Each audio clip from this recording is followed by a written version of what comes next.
Momba ity raharaty hatrany dia nilaza ho tsy nahafantatra ny fizavana nitran'ny sénateur Lilson ny filohan'ny anterimeran-doolona raha nanontanian'ny mpanao gazety momba izany ny tenany.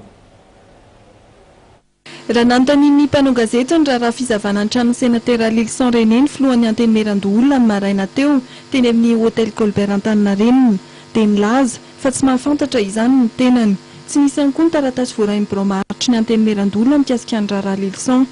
Sénateur voafito tao amin'ny faritany Mahajanga i Lilson René ao anaty fotoam-pivoriana ny anterimera roa tonta amin'izao fotoana izao no mitranga fizavana ny tranon'ny sénateur Lilson. Raha ohatra ka ao anatin'ny lapa izy maneho ny heviny izy ao izy ninona nataony eo tsy azo entsena izy zay le tena hoe tena tsy atao hoe immunité parlementaire proprement dite amin'ny teny français zany.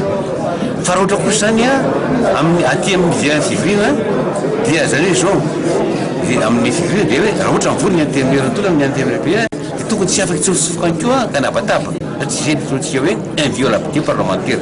Fa izao raha manao heloka tsy misy zany tsy mahatontsy zany fa raha ohatra ka manao heloka izy raha ohatra ka tsy satram-bodimo izy dia angatahana ny ataon'le hoe ny izy le hoe tsy azo entsena zany hoe levé de l'immunité parlementaire.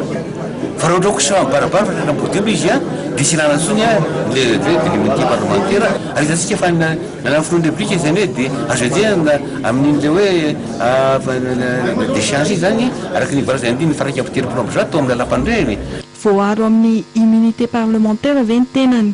Nilaza kosa ny sénateur Randremirola Mananjara fa mila fitoniana isika.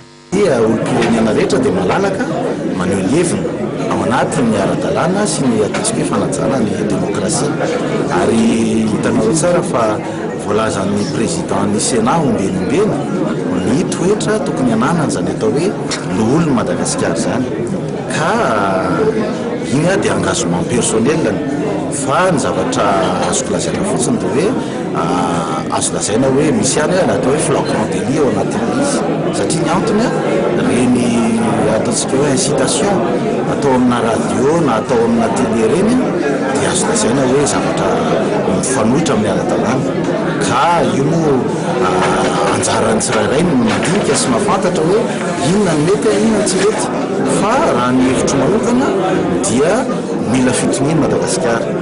Nanamafy ny sénateur Randremirola Mananjara fa mangetaketa fitoniana malagasy ary tokony avela miasa amin'ny fitondrana ary miandry fifidianana izay rehetra mieritreritra ka fitondrana.